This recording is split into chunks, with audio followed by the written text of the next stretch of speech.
வணக்கம். இது உங்கள் அன்பு சகோ தட்சிணாமூர்த்தி. ஒரு மிகச்சிறந்த குத்துச்சண்டை வீரர். செம பலமான வீரர். 2-3 குத்துலேயே எதிரிகள் எப்படிப்பட்ட எதிரியாக இருந்தாலும் நாக் அவுட் பண்ணிடுவார், சாச்சிடுவார் மனுஷன். அந்த அளவுக்கு மிகவும் பயங்கரமான வலுவான குத்துச்சண்டை வீரர். நல்ல உடற்பயிற்சி, நல்ல சத்தான உணவு, நல்ல தூக்கம் இப்படின்னு சொல்லிட்டு தன் உடம்பை கட்டுக்கோப்பாக வச்சுட்டு ரொம்ப திடகாத்திரமாக நல்ல ஒழுக்கங்களோடு இருந்த ஒரு நல்ல குத்துச்சண்டை வீரர். ஒரு சில குத்துகளிலே எப்படிப்பட்ட எதிரி இருந்தாலும் நாக் அவுட் பண்ணுறார். அவருடைய எதிரிகளுக்கெல்லாம் அவர் எப்படியாச்சும் வீழ்த்தியே ஆகணும் அப்படின்னு சொல்லிட்டு ஒரு எண்ணம். அதனால் ஒரு கூடி யோசித்தாங்க, கொண்டுடலாமா அவர் ஏதாச்சும் காசு கொடுத்து அடியாட்களை வச்சு கொண்டுடலாமான்னு கூட யோசித்து பார்த்தாங்க. கொண்டுட்டா இது வரைக்கும் குத்துச்சண்டையில் மிகச்சிறந்த வீரராக பெயர் பெற்றிருக்கிறார். அவர் செத்துட்டாலும் குத்துச்சண்டைனாவே இவர் தான் பெரிய ஆள் அப்படின்ற அளவுக்கு பாராட்டப்படுவார். அதனால் அவர் புகழ் அழியாது, செத்தாலும் சரி கொல்றது வேணாம் அப்படின்னு முடிவு பண்ணாங்க. அதுக்கடுத்தது மறுபடியும் என்ன பண்ணாங்கன்னா, அவருக்கு போதைப் பொருள் அடிமையாக்கி விட்டா என்ன பண்ணணும் அப்படின்னு யோசித்தாங்க. அதனால் அவருக்கு கிஃப்டாக கொடுக்கும்போது என்ன பண்ணுவாங்கன்னா, போதைப் பொருட்களையும் வச்சு கொடுப்பாங்க. அவர் என்ன பண்ணுவார்னா, சபையிலே அந்த பொட்டலங்களை பிரிச்சுட்டு அங்கேயே இவர்களை அவமானப்படுத்தி அமைச்சிருவார். சரி, இந்த வேலையை நம்மளுக்கு ஒத்து வரல, கொல்லவும் முடியல, போதைக்கு அடிமையாக்கவும் இல்லை, வேற என்ன பண்ணலாம் அப்படின்னு யோசிக்கும்போது, சரி ஒரு குத்துச்சண்டை போட்டி உருவாக்கலாம், இவர் யார் வெற்றி பெறாங்களோ அவங்களுக்கு 10 லட்ச ரூபாய் பரிசு கொடுக்கலான்னு ஒரு முடிவு பண்ணாங்க. அதனால் ஒரு விளம்பரம் கொடுத்தாங்க. இவருடன் மோதி யார் வெற்றி பெறுகிறாரோ அவருக்கு 10 லட்சம் அப்படின்னு சொல்லி அறிவிச்சாங்க. அவரும் ஒத்துக்கினார். சரி, உங்கள் செலவில் வைக்கிறீங்க, வைங்கடா பார்த்துக்கலாம் அப்படின்னு சொன்னார். அவருடைய பலம் தெரிஞ்சதுனால ஒருத்தரும் போட்டி போட வரல.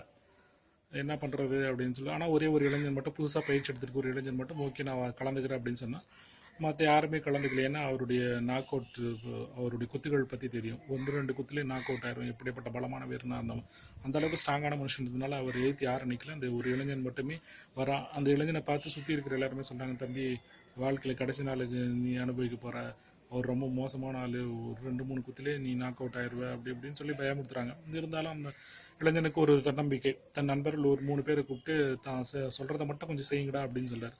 சரி, என்னத்துக்கு சொல்கிறான்னு புரியல, பட் இருந்தாலும் ஓகே சரிண்ணா, உனக்காக நீ ஜெயிக்கிறதுக்காக நான் எதுனாலும் செய்கிறேன்டா அப்படின்னு சொல்லிட்டு செய்கிறாங்க.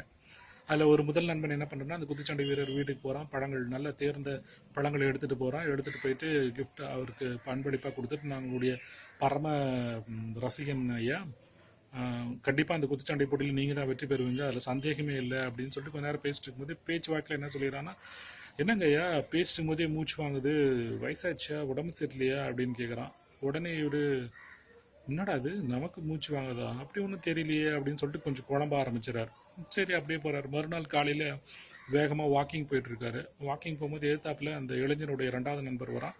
அவரை பார்த்த உடனே, ஐயா வணக்கங்க, நான் உங்களுடைய தீவிரமான ரசிகன் அப்படின்னு சொல்லிட்டு அவர்கிட்ட பேச்சு கொடுக்குறான். பேச்சு கொடுக்கும்போது, என்னையா கண்டிப்பாக நீங்கள் இந்த போட்டியில் கலந்துக்கிறது கேள்விப்பட்டேன், நீங்கள் தான் கண்டிப்பாக ஜெயிப்பீங்க, பட் இருந்தாலும் முன்ன போல் உங்களுடைய ஓட்டம் இல்லையே, உங்கள் ஓட்டத்தில் உங்கள் காலில் அந்த பலம் தெரியலையே அப்படின்னு சொல்கிறான். உடனே என்னடா சொல்கிற, நேற்று ஒருத்தன் அப்படி சொன்னால் இன்றைக்கி நீ இப்படி சொல்கிற. அவருக்கு திடீர்னு கொஞ்சம் பயம் துளியில் விடுச்சு. நமக்கு வயசாச்சோ, நமக்கு உடம்பு சரியில்லாமல் போச்சோ, நமக்கு பலம் இல்லையோ அப்படின்னு சொல்லிட்டு கொஞ்சம் பயம் வர ஆரம்பிச்சிச்சு. பயம் வந்த உடனே சரி பார்க்கலாம் அப்படின்னு சொல்லிட்டு கிளம்பிட்டார்.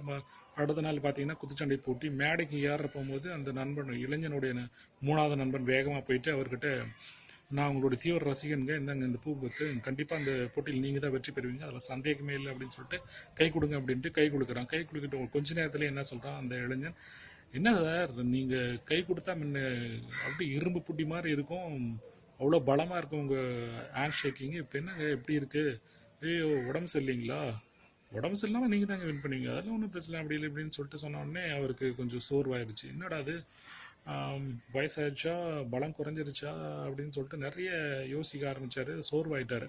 உடனே என்ன பண்ணாருன்னா, போனார் ஸ்டேஜில் போயிட்டு பலமாக தன்னுடைய ஆற்றலாம் பயன்படுத்தி பலமாக குத்துகள்லாம் கொடுத்தாரு. பட் இருந்தாலும் அவரை அறியாமல் ஒரு சோர்வு, அவநம்பிக்கை அவருக்குள்ள.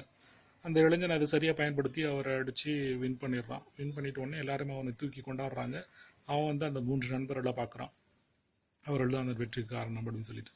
ஆமாங்க, நம்ம எல்லாருமே பார்த்தோம் அப்படின்னா, வந்துவிட்டு வியாதியை விட அந்த வியாதி வந்துருமோ அப்படின்ற பயம் தான் நம்மளை வந்து செயலிழக்க செய்து நம்ம வாழ்க்கையை முடிச்சிருது. நம்ம இப்போது பலப்படுத்த வேண்டிய சுச்சுவேஷனில் இருக்கிறோம். எதை பலப்படுத்தணும் அப்படின்னா, நம்மளுடைய நம்பிக்கையை, எண்ணங்களை, நமது உடலை பலப்படுத்த வேண்டிய கட்டாயத்தில் இருக்கிறோம். நம்ம தமிழ் பாரம்பரிய உணவுகளை நாம் சமைத்து உண்ண வேண்டும். மிளகு, சத்தான கீரை வகைகள்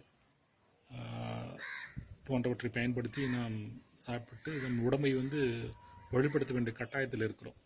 கொரோனா அப்படின்னு நம்ம பயப்படக்கூடாது.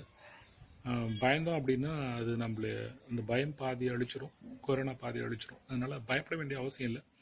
அரசாங்கம் சொல்லியிருக்கிற முகக்கவசம், வெளியில் போயிட்டு வந்தால் கை கழுவுறது, குளிக்கிறது, அதுக்கப்புறமா தேவையில்லாமல் வெளியே போகிறது போன்ற விஷயங்களெல்லாம் நம்ம பின்பற்றணும் அப்படின்னா நம்ம கண்டிப்பாக இந்த கொரோனாவிலிருந்து நம்ம விடைபெற்று விடும்.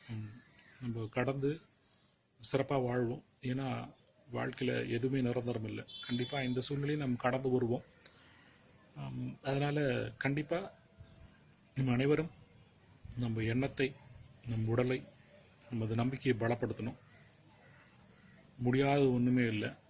கண்டிப்பாக இந்த நிலையை நாம் கடந்து போவோம். நம்பிக்கையை மனதுக்குள் பலமாக வையுங்கள். நல்ல உணவை உண்ணுங்கள், நன்றாக உறங்குங்கள், உடலை திடப்படுத்துங்கள். இந்த கொரோனாவையும் தாண்டி நாம் வாழ்வோம். ஏனென்றால் இதுவும் கடந்து போகும். வாழ்க்கையில் எதுவும் நிரந்தரமில்லை. தைரியத்தை மனதில் கொள்ளுங்கள். பயம் நம்மை அழித்துவிடும். பயத்தை ஒழித்து தைரியத்தோடு வாழ முற்படுவோம். கொரோனாவை விரட்டி நம் வாழ்வை சிறப்பாக வாழ்வோம். நன்றி, நன்றி, நன்றி.